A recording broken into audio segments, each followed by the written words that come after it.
faut être soi-même et être irrésistible en étant soi-même. Et je dis souvent à mes clients, sois toi-même, je m'occupe du reste. On dit souvent d'ailleurs que c'est ma patte, c'est de mettre un peu des floutés en fait au premier plan.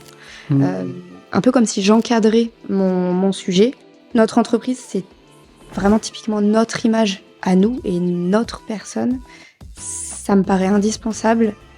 Après, ça n'est que mon avis encore une fois, mais ça me paraît indispensable de miser sur le personal branding pour vraiment se différencier en fait de ses concurrents. Aujourd'hui, je reçois Pauline Jégou, qui est photographe. Tout à fait. Qui a un style particulier, qui a une façon de voir qui me plaît beaucoup, et c'est pour ça que je lui ai proposé de venir dans l'émission. Je me suis même pas présenté, je suis le fondateur de Peps Media. Peps Media, on rend nos clients irrésistibles grâce à la vidéo, et bientôt grâce à plein d'autres trucs aussi. Pour ceux qui ne te connaîtraient peut-être pas, est-ce que tu pourrais te présenter et nous parler un petit peu de ton parcours et comment tu en es venu à vouloir mettre en avant les gens, avoir ce style-là un peu authentique que j'ai pu remarquer sur tes photos? Tout d'abord, je m'appelle Pauline, mais on m'appelle aussi beaucoup Paulin. Ouais. Paulin photographe. C'est ça que je voulais crever l'abcès tout de suite là-dessus. Pourquoi Paulin? Pourquoi Paulin? C'est vrai que Paulin, c'est un nom masculin. Je suis une femme, donc tout de suite, on peut se poser la question pourquoi le Après, ça a le mérite de faire tiquer et donc on se rappelle de toi. C'est ça. En fait, le but, c'était ça. Parce que je fais partie d'une génération où il y a beaucoup de Pauline. Et la preuve en est, quand j'étais à l'école primaire, il y avait plein de Pauline dans ma classe. Au lycée, il y avait encore plein de Pauline dans ma classe. Et du coup, j'étais la Paulin des Paulines. Il y avait Pauline, Paulin. Et en fait, depuis, je suis restée Paulin. Ok. Donc, d'autant plus qu'il faut savoir que j'ai fait un bac en arts appliqués. Donc là, je faisais déjà de la photo à l'époque. Donc c'est un petit peu devenu en quelque sorte mon nom d'artiste, si on peut dire. Ok. Déjà toute petite, t'avais identifié une manière d'être un peu différente des autres, un peu irrésistible justement, en démarquant par rapport à ton prénom. Ouais, quelque part, oui. J'avais envie de pas être dans la masse de toutes les Paulines et de trouver mon petit point différenciant à ma manière. Ok. T'es arrivé à la photo de quelle manière? Donc tu m'as dit que t'avais fait une école d'art. Oui. Là, dans cette formation, il y avait déjà de la photo? Alors pour le coup, moi je fais de la photo à titre passion depuis toujours. Je pense que j'ai dû naître avec l'appareil photo dans les mains. Okay. J'en ai toujours fait avec différents types d'appareils photo, même avec des téléphones. Enfin, j'ai toujours eu envie de capturer en fait tous les moments de vie, les événements, les souvenirs. J'ai toujours cette envie de créer des souvenirs. Et quel que soit le matériel, je prenais toujours des photos et des vidéos, en particulier des photos. Et par la suite, quand je me suis dirigée vers mon école d'art, tout le monde s'attendait à ce qu'on dessine. Quand on faisait des projets, ils pensaient toujours que notre cheminement de pensée allait aboutir vers le dessin. Okay. Et en fait, moi, à chaque fois, je faisais de la photo. À tel point qu'on m'a dit, Pauline, il va peut-être falloir dessiner. Un crayon, un moment. T'es en art appliqué, il va falloir dessiner. Mais non, moi, je faisais tout avec la photo. Des collages, parfois, c'était différentes photos qui étaient assemblées pour créer une toute autre image que j'aurais peut-être pu dessiner. Mais non, moi, il fallait que ça passe par la photo. Donc, j'en ai beaucoup fait dans le cadre de mes études. Et puis après, dans le cadre de mes différents emplois salariés. Et puis, j'ai enfin décidé de me lancer à mon compte dans l'aventure.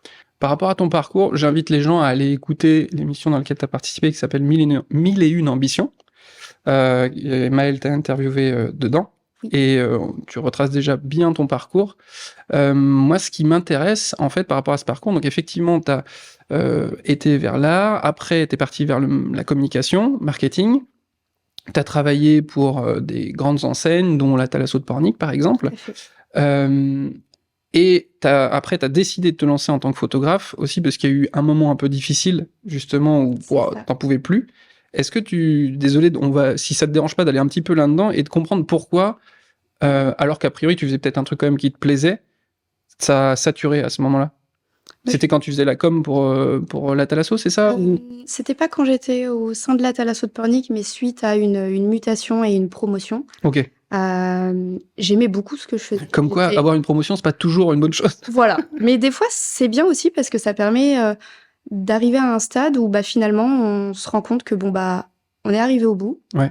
Et puis finalement, il y a quelque chose de mieux Ok. En tout cas de différent, qui nous attend après. Et peut-être que si j'avais pas accepté ce nouveau job, bah, peut-être que je serais encore là où j'étais il y a Ouais, bien 10 sûr. ans et j'aurais pas eu peut-être ce courage Cet élan, quoi. ou cette ouais voilà cet élan de me lancer à mon compte. Donc oui, je pense que j'avais finalement fait le tour et puis j'avais envie de me sentir plus. C'est un peu la phrase typique Ouais, des entrepreneurs, mais de me sentir plus libre. ouais, je comprends. Ouais, Carrément. Et qu'est-ce qui faisait que... Donc, tu avais un emploi salarié, c'est ça, hein? oui, tout à fait. Qu'est-ce qui faisait que tu te sentais pas assez libre? Tu avais vraiment envie de créer ton planning à toi? Tu avais envie de créer tes projets à toi, peut-être? Ouais, c'est ça. En fait, c'était au-delà de créer mes projets à moi, parce que j'aimais beaucoup ce qu'on me demandait de faire. J'aimais Mhm. beaucoup ce que je faisais, le milieu du bien-être, l'hôtellerie-restauration, j'adore. Mais c'était vraiment le fait de pouvoir vivre au rythme de ma créativité. Parce que, enfin, nous, les créatifs, on est peut-être un peu farfelus parfois, dans le sens où de 9 heures à 17 heures, bah, on n'a pas forcément les meilleures idées, alors que d'un coup, à 23 heures, on va avoir un éclat de génie et ça va Ça, je être le comprends moment. tellement. Ça nuit énormément à mon sommeil, ça. Oui, oui, ça contribue à pas aider. Carrément. Mais oui, oui, j'entends. Bien qu'il faut faire attention aux bonnes idées de après minuit. Oui, faut noter, Faut noter, ouais. faut se rendormir et puis on verra demain avec Faut un. laisser maturer un peu tout ça. Oui, des fois, faut faire le tri. Ok. Là, donc, tu as commencé à travailler en tant que photographe. Euh, Est-ce que tout de suite, tu as eu des clients, peut-être des anciens employés ou ce genre de choses? Est-ce qu'il y a eu une appréhension justement sur le démarchage, pardon? Est-ce que pour toi-même un peu, tu as fait de la promotion? Comment tu t'es débrouillé pour lancer ton activité? Bah, je dirais que l'avantage, c'est que lorsque j'étais encore en CDI, lorsque j'étais encore salariée, j'avais des petites prestations de community management et j'avais un réseau, en fait, en particulier dans le monde enfin, le domaine du mariage, des prestataires de mariage. Donc, j'avais déjà un petit réseau de professionnels avec qui je m'entends toujours très bien et qui n'ont aucun mal à parler de moi Mhm. à d'autres prestataires, donc surtout dans ce domaine du mariage pour le coup, même si on va en reparler après, mais c'est pas finalement là que j'ai le plus de clients aujourd'hui.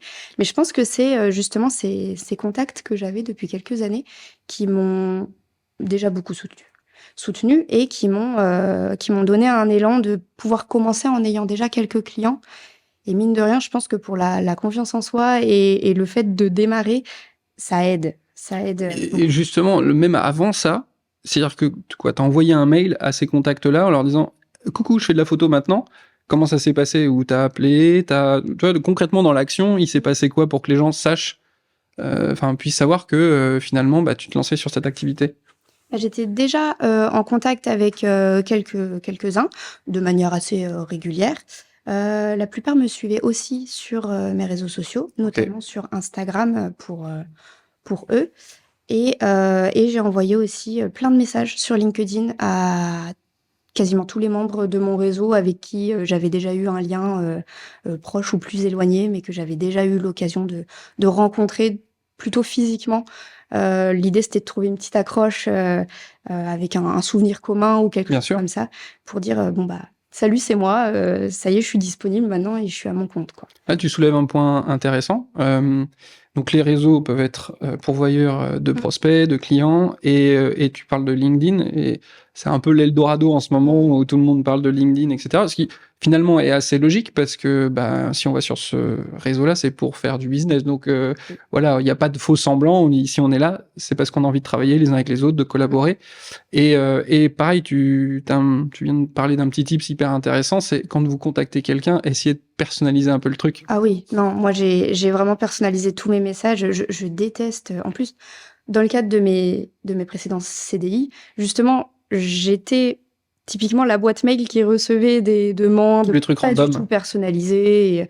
Et en fait, ça donne pas du tout envie. Alors que tout de suite, dès qu'il y a un souvenir commun ou une accroche Ah oui. ou qu'on met le doigt sur un souci qui mérite solution ou ce genre de Bah, choses, t'as déjà un peu un début de confiance en fait qui est là. c'est ça. Ouais. Ouais, exactement. Donc, ouais.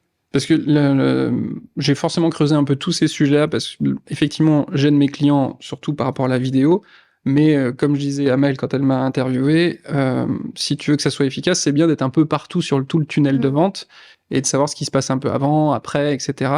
Et j'ai regardé un peu ces outils, des fois, qui permettent d'automatiser le démarchage, et en fait, il commence à y avoir des trucs avec de l'IA qui permettent de personnaliser et tout, mais pour l'instant, je trouve que ça fait pas encore le taf et ça, c'est pas assez humain, justement, pour le coup. Non, je suis d'accord. Il y a rien de mieux que l'humain, en fait, et la patte vraiment personnelle, même le ton, la manière de parler, les mots qu'on va utiliser. Certes, l'IA arrive un petit peu à capter nos façons de parler ou nos petites habitudes, nos petites mimiques, mais selon le contexte, ça fonctionne pas assez bien. Ouais. Et même si j'utilise ces outils de différentes manières aujourd'hui, alors je le vois vraiment plus comme des assistants, on va dire.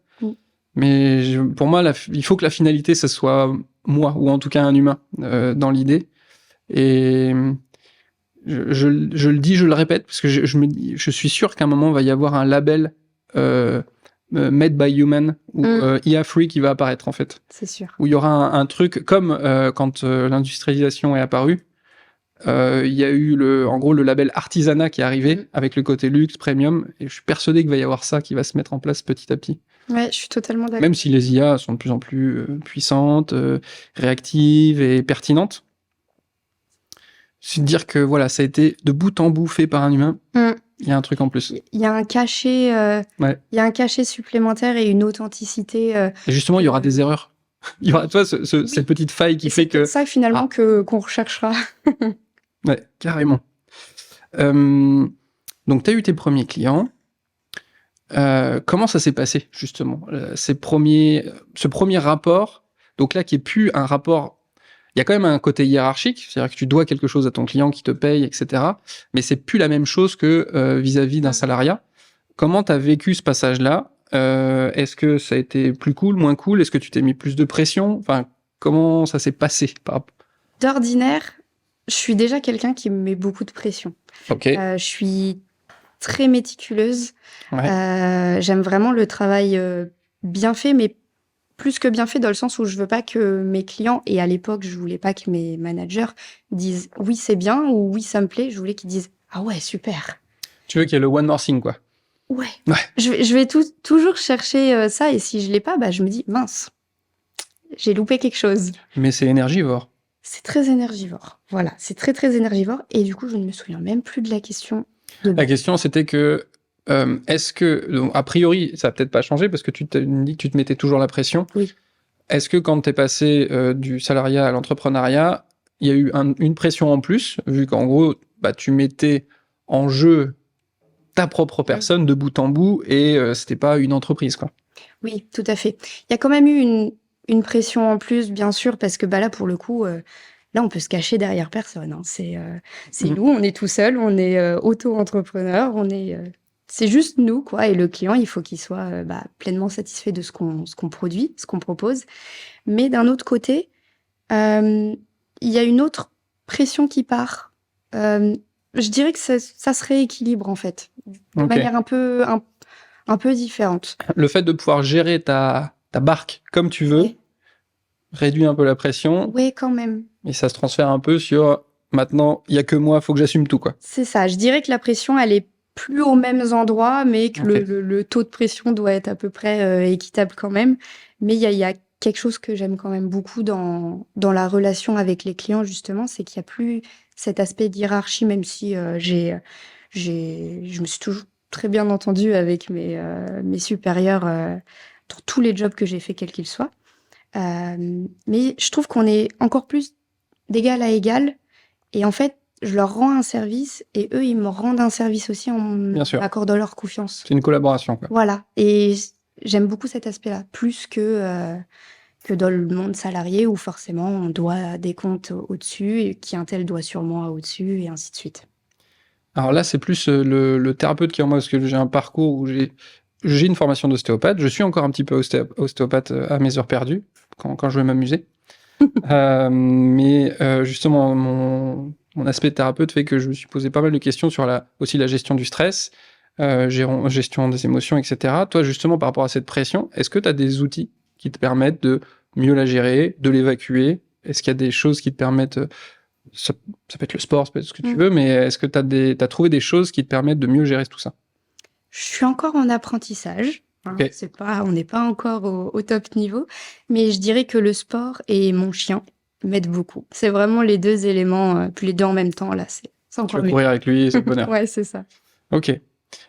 Donc ça, c'est plutôt sur l'aspect j'évacue. Ouais. Est-ce que tu as des choses qui t'ont permis comment dire, de moins en emmagasiner, ou en tout cas de percevoir les choses autrement? Il y a peut-être l'expérience qui fait que, une fois que tu as vu passer un paquet de situations, bah, tu sais que ça va bien se passer. Mais est-ce qu'il y a d'autres choses qui ont pu faire évoluer les choses, ou même une rencontre, une lecture, je sais pas. Bah, justement, j'aime beaucoup les lectures business, tout ce qui est attrait aux sciences humaines et ce genre de choses. Donc, j'en lis beaucoup, mais pour l'instant, j'arrive pas encore à vraiment appliquer les conseils qu'ils donnent.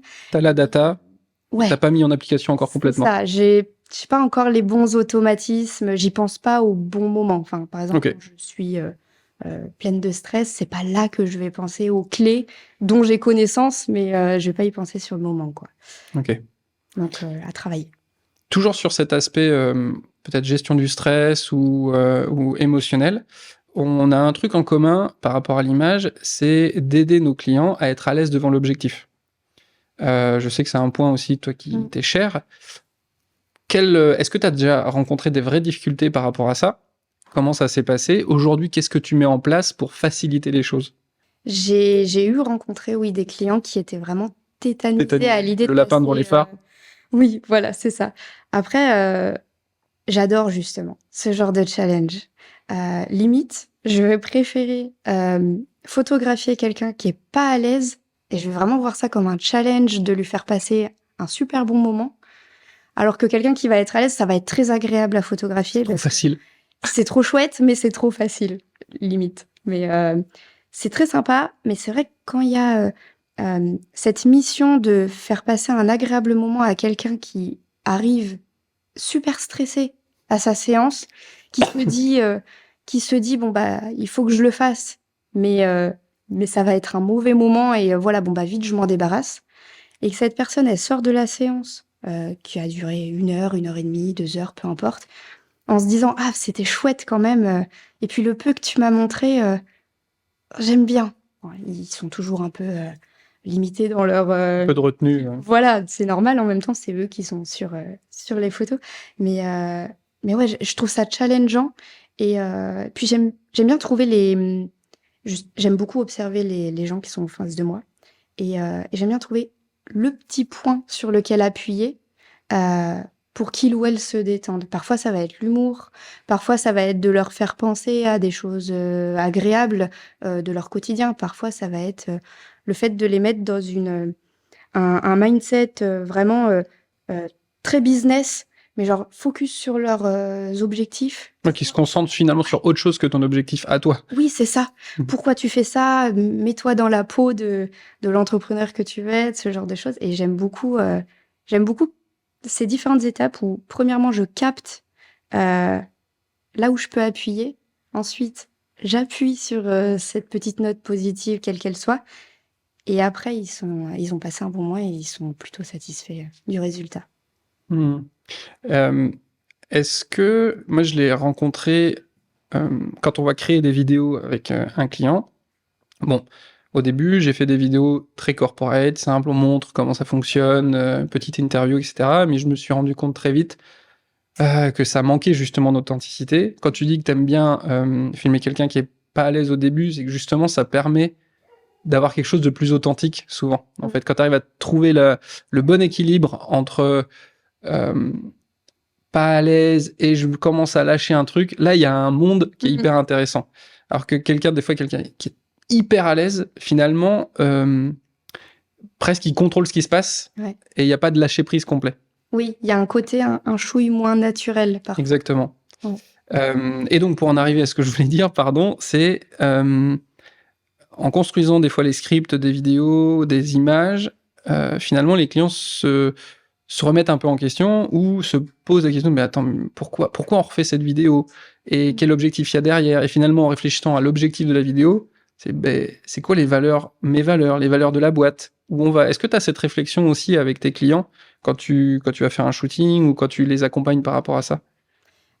Généralement, justement, selon le shooting qui est sélectionné par mon client, il y a 2 formules justement que je propose, où il y a un réel accompagnement avant, pendant et après. Bon, Ok. l'accompagnement de pendant, il y est toujours en soi, mais c'est vraiment la notion de avant et après qui change, dans le sens où avant, je vais, leur poser vraiment beaucoup de questions, grâce à un questionnaire. Je vais leur poser beaucoup de questions introspectives, sur leurs objectifs, sur les messages qu'ils souhaitent, passer, l'utilisation de leurs photos. Qu'est-ce qu'ils vont en faire concrètement? Mmh. De quoi ils ont besoin? Et en fait, ce questionnaire, de base, je pensais qu'il allait leur prendre, allez 20-30 minutes et finalement tous mes clients, ils m'ont dit qu'ils mettent 1 heure et demie, 2 heures à y répondre. Mais parce que je pense que justement, c'est vraiment un moment, où ils se posent et ça leur permet aussi de réfléchir un peu aux fondamentaux, en quelque sorte, de leur entreprise. Oui, le questionnaire est pas forcément long, mais ça leur demande de cogiter pas mal. C'est ça, ouais. Ouais, mais c'est hyper intéressant. J'ai vraiment eu plusieurs fois ce cas de figure où finalement, c'est arrivé 1 ou 2 fois, je me dis mais non, mais la priorité finalement, c'est pas de faire des vidéos. C'est peut-être de revoir la charte graphique, c'est peut-être de revoir certains objectifs pur business, ce genre de choses, quoi. Si on arrive sur le côté, enfin sur ton travail, par rapport à faire des vidéos en tant que tel, qu'est-ce que tu cherches à mettre en avant lors de tes shootings, lors de tes photos? Quelles émotions t'aimerais qu'on ressente justement quand on voit tes vidéos? Tes vidéos, désolé, lapsus, tes photos. Les photos. Déjà, j'aimerais qu'on reconnaisse tout de suite la personnalité de la personne que je prends en photo. Ah oui, Certes, je prends des entrepreneurs en photo qui ont un métier, qui ont un savoir-faire, qui ont des clients cibles particuliers, mais au-delà de leur métier, c'est vraiment eux et leur personnalité que je veux imager, que je veux mettre en valeur. C'est un tout en fait, et pour moi, l'un va pas sans l'autre. D'où le fait que je dis souvent que je fais de la photo personal branding, parce que je m'y approche de plus en plus en fait, et je découvre d'ailleurs une passion de plus en plus poussée pour le personal branding et tout ce qui y constitue. ouais, ça me parle énormément. Ça, effectivement, si tu prends en photo un artisan, etc., il y a plusieurs artisans qui vont Mm. faire la même chose. Pourquoi on va aller en voir un plus qu'un autre? Alors, évidemment, à prestation égale, on est d'accord. C'est vraiment ce qu'on ressent avec la personne, avec l'humain qu'il y a derrière, quoi. Mm. Et si tu arrives à retranscrire au travers de tes images sa personnalité, effectivement, peut-être que ça va le couper de certains clients, mais ça va lui faire venir des clients avec qui ça va vraiment bien matcher, quoi. C'est ça. Puis finalement, les clients qui vont pas se diriger vers lui parce qu'ils se reconnaissent pas dans les images ou ce qu'il dégage sur son site internet ou ses réseaux sociaux grâce à ses photos, finalement, c'est pas très grave parce que peut-être que la collaboration aura été un peu moins agréable qu'avec d'autres clients avec Exactement. qui ça match à 100%. Si on va justement sur le thème de l'émission, pour toi, si tu devais capturer le concept d'irrésistible, toi, qu'est-ce que tu mettrais en image? Qu'est-ce que ça représente pour toi, ce mot-là, en fait? Irrésistible, pour moi, c'est quelque chose ou quelqu'un dont on a du mal à dire non. On aime tout de ce que cette chose ou cette personne constitue. Donc, je dirais que ça passe par, et ça devrait passer, et on devrait tous, je pense, c'est vraiment que mon point de vue. C'est ton ressenti, ouais. Avoir cette idée-là, c'est que faut être soi-même et être irrésistible en étant soi-même. Et je dis souvent à mes clients, sois toi-même, je m'occupe du reste. Sois toi-même, je fais les photos, sois toi-même, je fais le setup, je bouge ce qu'il faut, juste sois toi-même. Ouais. Mais je pense qu'il y a certaines personnes qui disent « attends, être moi-même, ça fait longtemps que je me suis pas posé la question. » C'est vrai que ça peut être un peu déconcertant quand je dis « mais sois toi-même ». Qui suis-je? Ok, alors, qu'est-ce qu'il y a? Je prends une bière, je m'assois devant le canapé et je regarde un match de foot. Non, pas autant. Non, je vois ce que tu veux dire. La notion d'être irrésistible, effectivement, pour moi, elle peut fonctionner en tout cas sur le long terme, que si on est proche de ce qu'on est au fond. Bah, c'est ça. Sinon, on tient pas le truc longtemps ou on explose en plein vol, quoi. C'est ça. Et sinon, il va aussi y avoir des personnes qui vont pas s'y retrouver ou ça va attirer les mauvais clients ou enfin, il y a forcément un moment donné où ça va plus être cohérent. Une autre question par rapport à tes photos, est-ce qu'il y a un détail, un truc auquel tu fais toujours attention, auquel on penserait pas, nous, néophytes, qui ne sommes pas dans la photo, tu vois, quel est le petit truc qui, toi, est toujours important quand tu prends une photo, ou l'aspect en particulier, ça peut être technique, ça peut être humain. Là, comme ça, j'ai rien qui me vient, à part le fait qu'il y a quelque chose que j'aime faire quand je prends en photo. On dit souvent d'ailleurs que c'est ma patte. Je m'en étais pas rendu compte, c'est à force qu'on me le dise que je commençais à me dire ah oui, peut-être. C'est de mettre un peu des floutés en fait au premier plan. Un peu comme si j'encadrais mon sujet avec, ça peut être grâce à un rideau qui est un peu flouté, mais on capte pas du tout que c'est un rideau Oui. ou un verre de vin et il y a une sorte de transparence. Enfin, ça fait un petit effet en fait que j'aime beaucoup. Donc c'est vrai que quand je suis en shooting, je sais pas si je fais particulièrement attention à un détail précis ou autre, mais j'ai souvent typiquement la petite plante de table là, j'ai souvent une petite plante comme ça ou un verre vide dans la main pour que ça puisse Oui, que tu m'aider à que tu donner de la tiens toi-même, en profondeur à mon fait. image. Ouais, que je tiens Ok, moi-même. très très proche de l'objectif. C'est ça. Ce qui fait C'est souvent qu'effectivement, s'il est très proche, vraiment, il est très très on le flouté. voit pas en fait. Ça Ouais, permet d'avoir le cadre dans le cadre. exactement. Ouais, j'adore C'est un- cette règle photographique, le cadre dans le cadre. C'est ma règle préférée, je pense. Oh, c'est un joli détail, ça, quand même. Ouais. Ouais, non, c'est Donc, cool. c'est mon petit truc à moi. Là, aujourd'hui, est-ce que ton activité te convient? Est-ce que tu as envie d'évoluer sur certaines choses? Tu travailles avec différents profils de clients, mais c'est plutôt quand même... Enfin, quel est le profil de tes clients, généralement? Peut-être le profil idéal, toi, ceux avec qui tu aimes travailler, et vers quoi tu aimerais aller? J'aimerais travailler avec encore un petit peu plus d'entrepreneurs. J'ai plusieurs cibles. J'ai à la fois ce que j'appelle les adresses épicuriennes, donc tout ce qui va être restaurant, hôtel, institut de bien-être. Et c'est vrai que grâce à mon précédent emploi salarié, j'ai pas mal d'expérience dans ce domaine-là et pas mine de rien, ça attire aussi les autres. Donc j'ai pas mal de contacts et de clients dans ce domaine-là, mais j'aimerais un petit peu plus encore diversifier et enfin augmenter mon nombre de clients entrepreneurs qui souhaitent mettre en avant leur personal branding, leur savoir-faire, leur activité. Justement, sur le personal branding, vu que ça a l'air de te passionner de plus en plus, et moi j'adore ça, quels sont pour toi les avantages justement à se pencher là-dessus quand on est entrepreneur?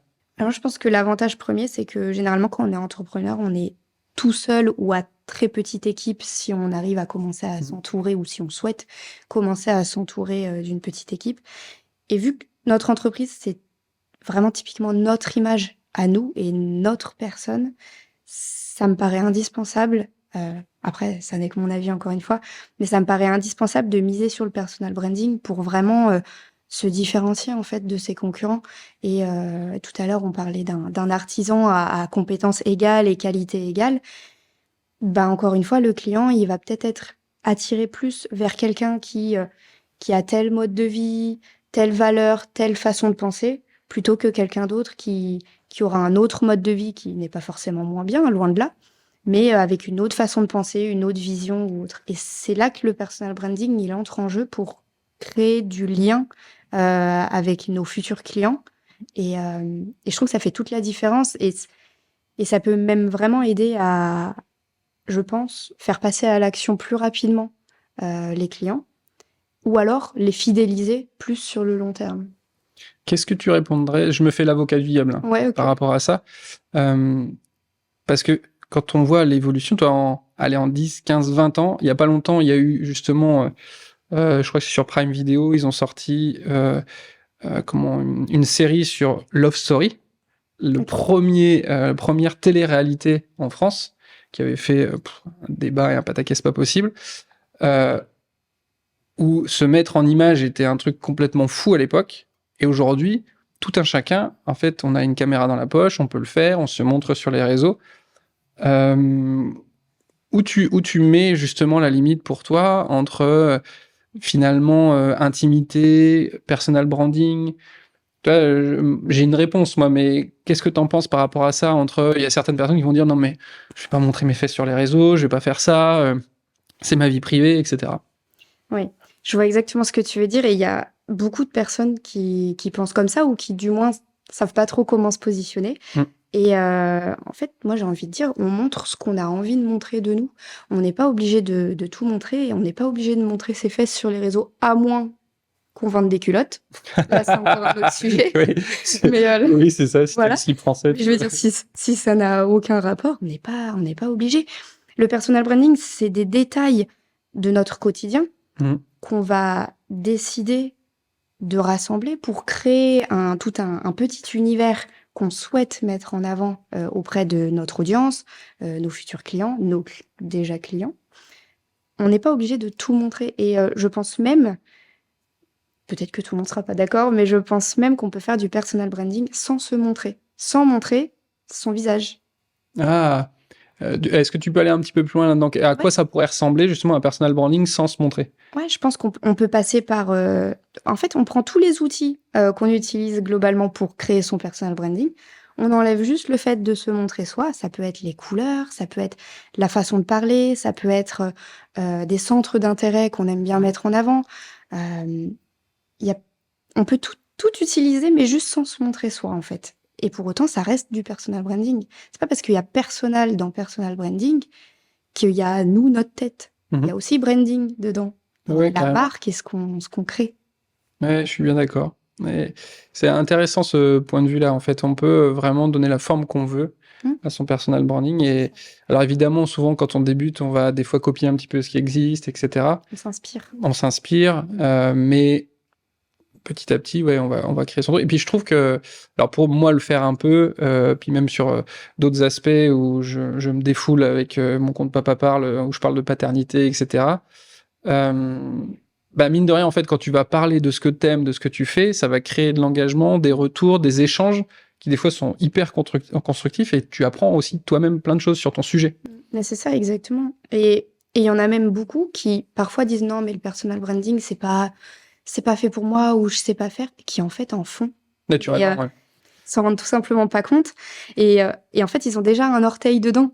Ouais. Faut juste continuer de mettre le pas, mais ils sont déjà à moitié dedans. Si on rentre dans le concret, Mhm. on essaye un cas d'usage. Quelqu'un vient de voir, un entrepreneur, alors tu me diras si tu veux qu'on précise un peu, mais et qui veut débuter, justement, qui veut améliorer sa communication, aller un peu plus loin justement dans le personal branding. Quelles sont les premières questions que tu vas lui poser? Par quoi tu vas prendre les choses? Comment ça va se passer si on travaille avec toi? Bah, déjà, je vais essayer de capter un peu l'univers de cette personne, quel que soit son métier, que ce soit graphiste, coach sportif, sophrologue, peu importe. Ouais. Il y a forcément des valeurs propres à cette personne-là, un univers peut-être visuel qui a déjà été créé ou non. Peut-être que cette personne a fait appel à un graphiste. Dans ces cas-là, ça peut être pratique d'avoir déjà une identité visuelle. Ça permet de donner des petits indices déjà et enfin, que je puisse commencer à m'immerger. Si cette personne n'a pas vraiment travaillé son identité visuelle, son logo, ce genre de choses, ce qui en soit enfin, au début C'est normal. c'est normal, c'est tout à fait normal. Et puis, il y en a même encore au bout de 10 ans, ils en ont toujours pas. Et pour autant, ils ont des clients et ça fonctionne très bien. On va essayer de rentrer dans... Enfin, je vais essayer. Il doit être plusieurs là-haut pour que je dise on. Peut-être.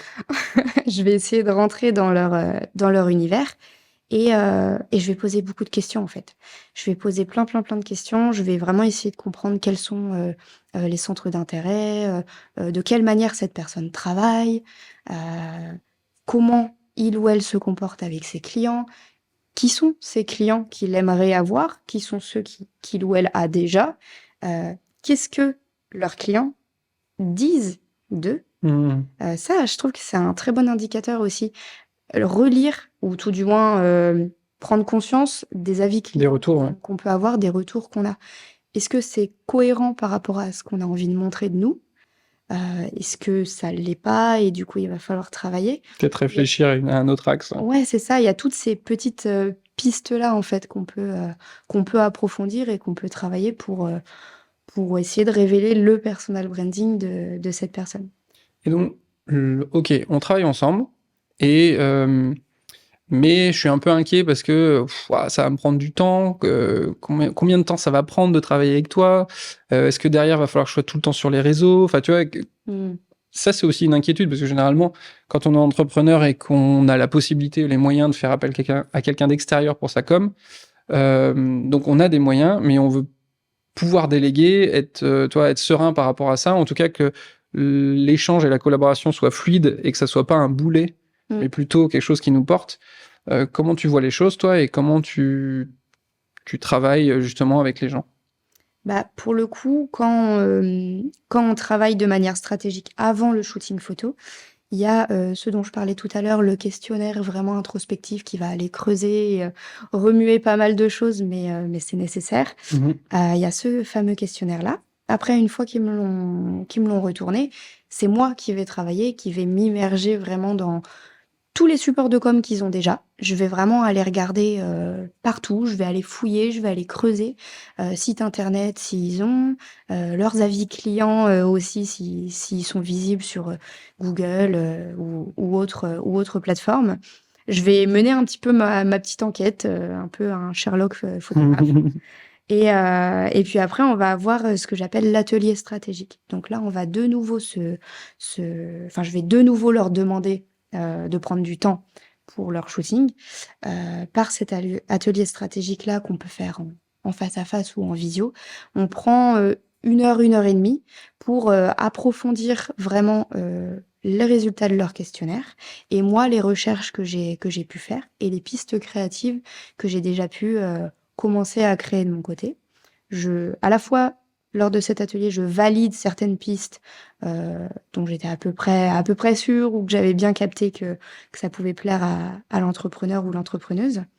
Et il ou elle, parle un petit peu plus que dans un simple questionnaire, se laisse aller un petit peu plus à certaines idées, à certaines suggestions, et puis je creuse. Enfin, encore une fois, je suis encore en mode Sherlock où je repose des petites questions, j'essaye de tirer des fils, là où je peux, tirer des informations, intéressantes. Et puis suite à cet atelier-là, encore une fois, c'est moi qui travaille de mon côté. Et puis après, on arrive au shooting et normalement, on est prêt parce que j'ai fait pas mal de travail de recherche, mais aussi de, planches d'inspiration, de shot list. Quand on arrive le jour J, on sait ce qu'on prend comme photo, on sait pourquoi on les prend, on On a sait prévu comment on les potentiellement prend. les vêtements, le lieu, C'est ça, la exactement. lumière, à quel moment on le fait. La lumière, tu travailles beaucoup, Je donc travaille en lumière lumière naturelle. naturelle, ouais, beaucoup. Donc j'imagine qu'il y a certains horaires à respecter Voilà, parfois. c'est ça, On croise les exactement. doigts avec la météo aussi de temps en temps. Ouais, pour l'instant, j'en fais beaucoup en intérieur. L'extérieur, c'était plus du bonus s'il nous Ok. restait du temps. Donc pour l'instant, ça va, mais il y a bien un moment, j'y serai confrontée. Et en fait, moi, mon but, c'est que je sais qu'en faisant appel à moi, ils veulent, certes des photos, mais ils veulent pas non plus trop empiéter dans le temps qu'ils ont dans leur planning parce que, bah, tout comme toi, tout comme moi, ils sont entrepreneurs et ils ont des plannings qui parfois, bah, sont un peu bien remplis et il faut réussir à concilier. Donc mon but, c'est pas de leur rajouter beaucoup de travail, mais j'ai forcément un petit peu Ah besoin oui, d'eux oui. quand même. Bien que certains de mes clients, en fait, après le premier tournage, toi peut-être premier shooting, ils se rendent compte que c'est fun, que ça peut Oui. être un bon moment en fait à passer, et justement le tournage suivant, c'est plus Ouah, quand est-ce que je vais le classer, quand est-ce que je vais le Mmh. placer dans mon planning. Non, c'est quand le prochain quoi. Oui, c'est ça, ouais. Et vraiment, en plus, ça amène, comme tu dis, il peut y avoir des. Enfin, moi, ma patte, clairement, pour faire en sorte que les gens soient détendus, c'est l'humour. Oui. Et franchement, ouais, c'est des moments. Enfin, c'est des moments que j'adore, hein. On s'éclate à chaque fois. Des fois, justement, Alexis souffre un peu sur le dérush parce qu'on se fend trop la bille et qu'il y a trop de bêtisiers par rapport au bon rush, donc il galère après au montage. Mais en tout cas, ça permet d'avoir, ouais, justement, des trucs authentiques Mmh. et que ça soit un bon moment et qu'ils y viennent pas à reculons. Bah, c'est ça et là, on en revient à ce que je disais tout à l'heure. Mon objectif premier, c'est certes de faire des photos d'eux, mais c'est qu'ils passent un bon moment. Ouais, Ça, j'aime. carrément. Donc justement, Tu as parlé de ce que tu aimerais continuer à faire là. Imaginons un futur radieux et parfait. Ça va vers où pour toi? Vers quoi tu veux tendre? Qu'est-ce que tu aimerais faire en tant qu'entrepreneuse, développer? Enfin, qu'est-ce qui te ferait vraiment rêver? La fameuse question de où te vois-tu dans... Ouais, ou en tout cas, nos limites, quoi. Vraiment, il n'y a pas de limite de... Tu vois, le temps n'est pas un problème, l'argent n'est pas un problème. Mm. Qu'est-ce qui te ferait vraiment rêver, quoi? Mais j'aimerais beaucoup avoir des collègues. Mmh. J'ai quitté des collègues pour me lancer à mon compte, mais finalement, j'aimerais beaucoup créer mon équipe Ok. et travailler à la fois avec des personnes qui ont une appétence plus pour la photo, la vidéo, ou d'autres juste la direction artistique. Enfin, qu'on puisse être une mini-équipe et en fonction des projets, avoir plus telle ou telle appétence et donc mettre plutôt telle ou telle personne sur ce projet parce que ça lui Et plaira. toujours au sein de ta boîte ou en faisant appel à des freelances autour? Justement, c'est la question. Soit au sein de ma boîte, soit en créant un petit écosystème de freelance avec qui j'aurai l'habitude de travailler. Parce que c'est quand même bien, les freelances. Enfin, on a tous le même état d'esprit, plus Ouais. ou moins. Et puis, il y a un côté vraiment égal à égal que j'aime beaucoup. Non pas qu'en ayant ma propre équipe, on serait plus égal à égal. Mais Non, mais c'est sûr que le différent. rapport est pas... et forcément, ça change les choses. Ouais. C'est évident. Tu travailles pas de la même manière. Et puis, il y a des avantages dans l'un et dans l'autre. Quand c'est des gens qui bossent avec toi dans ta boîte, bon, ben, tu connais le planning. Quand t'es avec des freelances, bah, des fois, il est pas dispo. C'est ça, faut Voilà. réussir à concilier les plannings ensemble. C'est ça. Mais pour le coup, si j'étais amenée à avoir mon équipe vraiment en interne ou peut-être un mixte des deux, Ouais. à la fois freelance, à la fois en interne, il y a vraiment un poste que je souhaiterais avoir à mes côtés, c'est un ou une alternante. Ouais. J'ai eu la chance d'avoir une superbe alternance Ouais. et je veux à mon tour pouvoir offrir cette chance à un ou une étudiante. Et en plus, cette personne-là va tellement m'apporter. Et justement, est-ce que ce serait sur l'ensemble de tes tâches ou il y a des points en particulier sur lesquels tu aimerais pouvoir déléguer ou être assisté? Enfin, est-ce qu'il y a des éléments dans ton boulot aujourd'hui qui sont soit tu l'as vu et revu et maintenant bon bah t'as plus grand-chose à apprendre et par contre tu pourrais l'apprendre à quelqu'un, ou alors bah, c'est pas ta came clairement et t'aimerais bien trouver quelqu'un qui aime ça. Je pense que si je devais déléguer quelque chose, ce serait peut-être à terme le community management. J'ai encore des contrats en community management et j'adore ça. Mais je me rends compte que j'aime avoir les idées, mais parfois, j'aime un peu moins l'aspect chronophage Bah oui, qui peut y être. parce qu'en soi, les idées, enfin, le community management, c'est très créatif aussi. Il faut trouver des bonnes idées sur les coms, les posts, etc. Mais moi, ce qui me rebute là-dedans, on le fait pour certains clients, c'est les plateformes, en fait, où des fois c'est. Oui, c'est ça. Et puis, c'est rugueux, en fait. Puis il y a, enfin, je sais pas. D'ailleurs, si tu me dis, hein, est-ce que tu as un outil qui permet de vraiment merger toutes les plateformes? Parce que c'est jamais parfait, en fait. Il y en a toujours une où tu peux faire les stories, mais l'autre non. Là, t'es limité sur tel truc. Non, hein. j'ai pas. Il y a pas, hein. Non, je crois pas. Enfin, ça me vient. Il y a du Outsuite, il y a plein de trucs comme ça qui existent, mais à chaque fois, il y a vraiment rien de. Non, enfin, il s'améliore. Il s'améliore. Ouais. Il y a sans cesse des mises à jour, des améliorations, mais pour l'instant, j'ai rien où tu crées ton contenu et tu peux le dispatcher facilement comme partout. Par quoi. magie, non, ça, je pense pas que ça n'existe. Ouais, il y a toujours des petites différences de format, il y a des trucs qui vont pas, etc. Bon, j'aurais essayé. Non, il n'y a pas. On va être obligé d'aller sur chaque plateforme. C'est ça. Ok.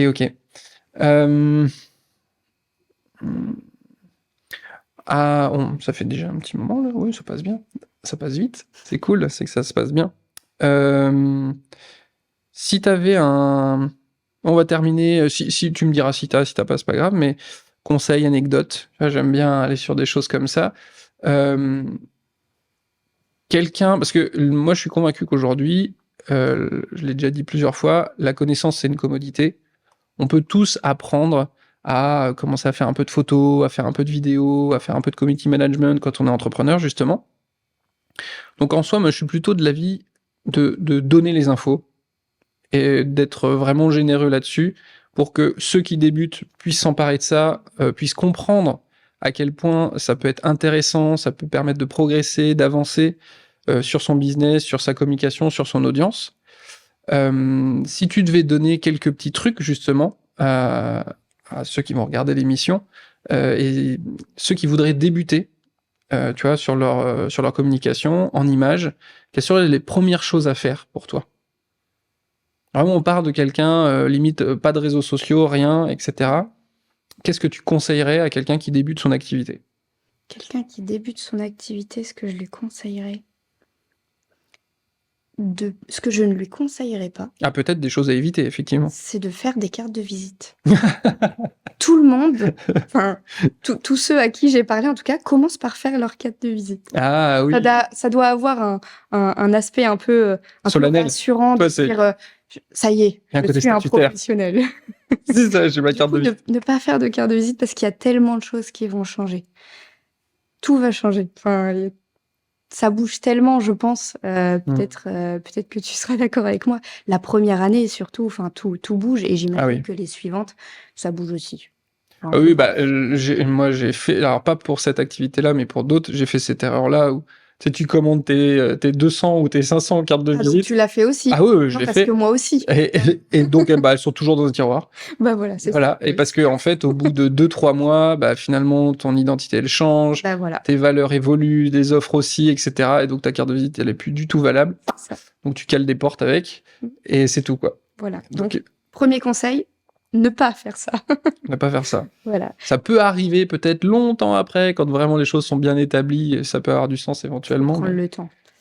Mais sinon, non, autre conseil, mais vrai conseil plutôt positif que Ouais. négatif, qu'est-ce que je pourrais... Ça va être un peu bateau, mais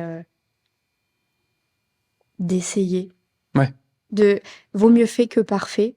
C'est moi qui dis ça alors que je suis assez Pointilleuse. assez pointilleuse, mais j'essaye justement de travailler sur cet aspect-là de ma personnalité.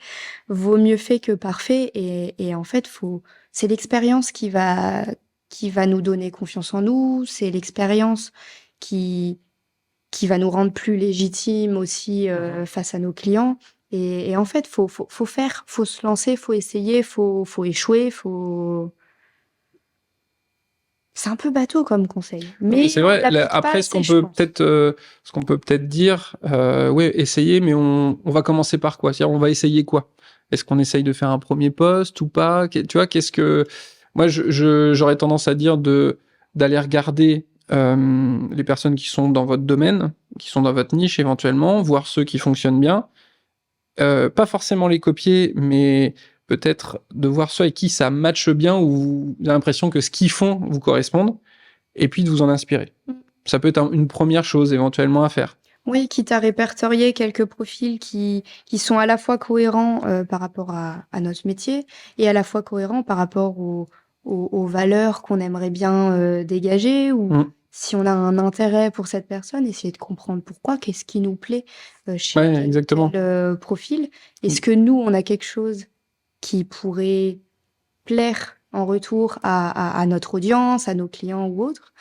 Et oui, commencer à poster, commencer à créer une présence sur différents réseaux sociaux. Pas tous, ça sert à rien d'aller sur tous, en tout cas dès le début. Mais voilà, identifier les réseaux sociaux sur lesquels nos potentiels clients peuvent être, prendre le temps de créer une base, voilà, une base avec un début de quelque chose en fait, qui va peaufiner, Quand tu parles de base, ça peut être par exemple avoir un peu vos couleurs, avoir votre police d'écriture par exemple, avoir une forme de cohérence dans la manière de communiquer. Une harmonie qui va commencer à se mettre en place, même si elle change dans quelques mois, mais une harmonie qui va commencer à se mettre en place, une petite patte, quelque chose qui fait que quand on tombe par exemple sur notre compte Instagram, ou pour exemple au hasard, on tombe sur le compte Instagram, on va commencer à voir, ah oui, c'est travaillé quand même, il y a un truc, ça donne envie de peut-être rester, creuser. Et Et puis pour revenir au vaut mieux fait que parfait, bah oui, nos premiers posts, ils seront pas parfaits. Il y aura plein de choses à reprendre plus tard quand on va les relire dans quelques mois. On va se dire mais quelle horreur. Mais c'est pas grave. Au moins ils auront eu le mérite d'exister. Ils auront peut-être capté un petit pourcentage Non, puis au final, enfin, moi, ce que je trouve pas mal, c'est que si notre post il est éclaté, personne le verra. Oui, De voilà. toute façon, l'algorithme, il va pas le partager. Ça, c'est pas très grave. Voilà, c'est pas grave. Vous voyez, et c'est du test and learn, hein. Vous voyez ce qui fonctionne moins bien. Peut-être en gardant en tête que les vues ne sont pas une fin en soi, parce qu'on peut faire des vues facilement en faisant des trucs qui choquent, ou etc., mais ça va pas attirer des clients. Non. Voilà, donc il faut trouver le bon équilibre. J'ai une anecdote pour ça. Bah, je fais la mienne après à toi, où là, dernièrement, je suis tombé sur le compte d'un monteur vidéo, Jack l'éditeur, et ses vues sont pas énormes. En fait, il fait quelques milliers de vues. Alors, certains vont dire que c'est beaucoup, mais par rapport à d'autres, c'est pas beaucoup. Mais je pense que toutes ses vues sont qualifiées.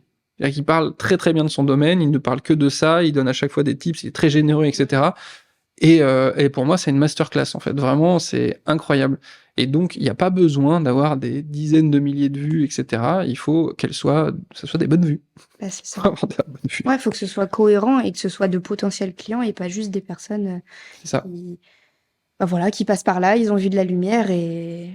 Ouais, non, c'est sûr. Et puis l'algorithme, pour ça, quel que soit le réseau social, mais là, j'imagine qu'on pense surtout à Instagram quand on parle de vues, d'effets boule de neige, voilà, c'est vrai que l'algorithme, il joue beaucoup là-dessus aussi et parfois, il va montrer notre post finalement à des personnes qui sont pas du tout cohérentes et il faut se méfier de cet effet boule de neige, à se dire ah bah moi je veux faire des vues, je veux faire des vues, je veux faire des vues. Bah c'est arrivé il y a pas si longtemps que ça à l'un de mes clients. Il a eu un Reels qui a fait plus de 180 000 vues.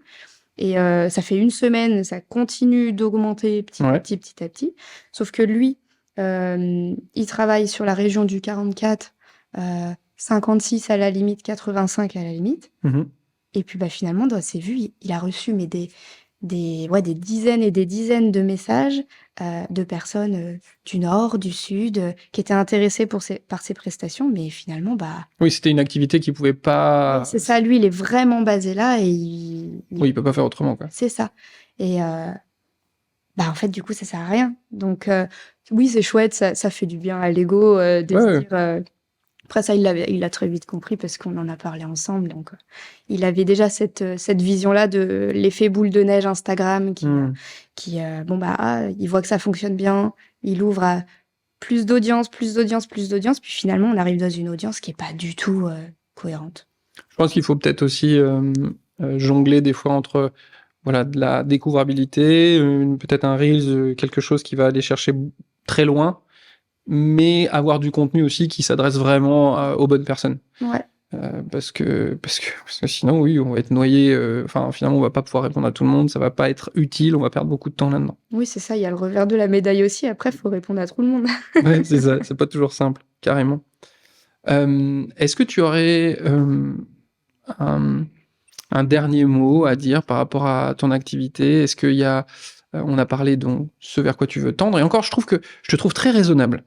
C'est vrai? Ouais, je te trouve très, très raisonnable.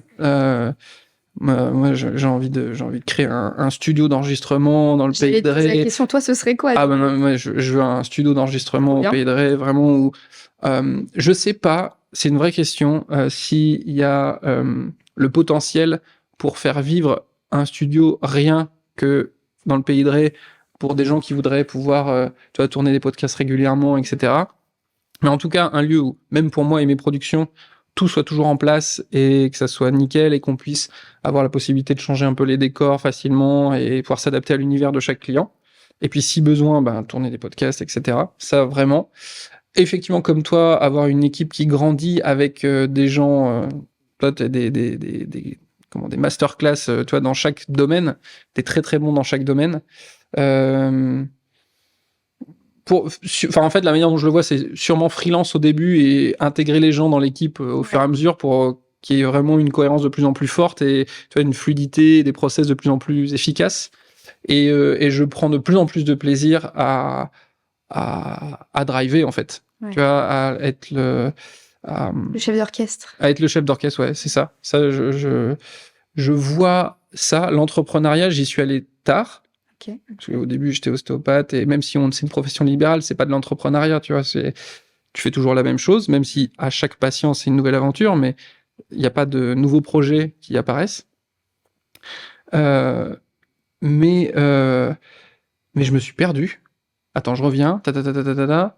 Là, T'es lancé tard. je me suis lancé tard, et donc j'ai découvert l'entrepreneuriat tard, et finalement, j'ai l'impression de ne pas avoir trop d'a priori ou des clichés par rapport à ça. Et pour moi, c'est un jeu, quoi. C'est vraiment... C'est bien de le voir. je joue à SimCity. Je règle les trucs, je teste, je vois, etc. Et c'est vraiment ça. Et j'ai envie d'aller loin dans le jeu, en fait. Ouais.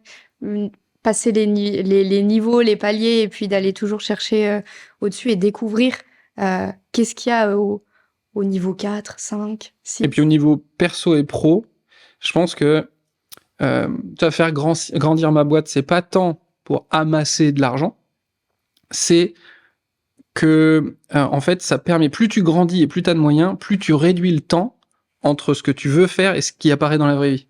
Tu vois, quand tu commences à avoir une idée et que tu débutes, il te faut beaucoup d'énergie, de temps pour que ça apparaisse. Je suis sûr que ça peut apparaître un moment, mais il faut du temps. Et plus tu as des moyens, plus tu as un réseau, et plus t'es installé, plus finalement tu as une idée, et boum, tu peux le mettre en place très vite parce que tu connais la bonne personne, parce que tu peux débloquer les fonds pour investir dans telle chose, etc. Et c'est vraiment ça qui me plaît, c'est de compresser le temps entre ce qu'il y a dans ma tête et ce qui apparaît dans la vraie vie. Tu vois, un peu, au bout d'un moment, je vais être un génie, quoi. Tu vois. Ça a un côté un peu magicien. Exactement. Grâce à l'expérience, juste. J'ai ça, et j'adore voir ça dans les yeux de mon client quand il me dit j'aimerais bien réussir à faire un truc comme ça, et que là dans ma tête je me dis mais il y a cet outil qui existe, il y a ça qui peut se faire, tac tac tac, si je fais appel à lui, bam bam bam, et le lendemain je lui dis regarde, paf, et même j'ai fait un peu plus, ça c'est, j'adore ça, quoi. Ouais, mais tu dis souvent en plus que tu peux, je crois, j'ai plus la formulation exacte, mais tu dis souvent à tes clients que tu peux leur faire gagner 10 ans. Ah oui, c'est ça. En gros, oui, c'est ça. Dans la com et dans ta communication, dans ton branding, tu peux tout faire tout seul. Ce que je dis, en fait, si tu vas chercher la connaissance, tu l'as partout. Oui. C'est juste que nous, on condense le temps et on te permet de, au lieu de faire une marche, t'en fais 10 d'un coup. C'est ça. Et c'est ça. Et généralement, après, je pense que c'est plus une histoire de confiance, et avec le temps, d'avoir des cas d'école qui montrent à mes futurs clients que on a réussi à faire ça. Les gens, une fois qu'ils ont confiance et qu'ils savent que en passant par ce process-là, ils atteignent ce but-là, ce retour sur investissement, après c'est parti, quoi. Ouais. Voilà. Écoute, merci beaucoup. Merci à toi. De t'être prêté au jeu. C'était top. J'aime vraiment bien ta manière de voir les choses, et on va y avoir des projets qui vont peut-être se croiser, des choses comme ça qui pourraient être vraiment carrément cool. Si les gens veulent pouvoir te retrouver facilement, travailler avec toi, voir ce que tu fais, comment on fait? Je dirais que le canal principal, c'est Instagram. Ok. Paulin.photographe.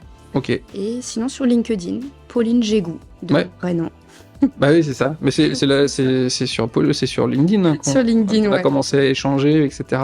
Oui, tout à fait. Oui, on voyait nos posts mutuels, et puis on a commencé à discuter. Ouais, carrément. Là, ça aussi, c'est un petit tips sur LinkedIn. N'hésitez pas à aller échanger, créer du lien, etc. Et puis, un jour, sur un projet, il y a quelqu'un qui me dit « Ah, mais attends, cette personne-là j'aimais bien son truc, là. » Carrément. Bon, merci beaucoup. Merci à toi. Et puis, à très bientôt, je pense, pour de belles images et pour rendre les gens irrésistibles. C'est ça. Salut.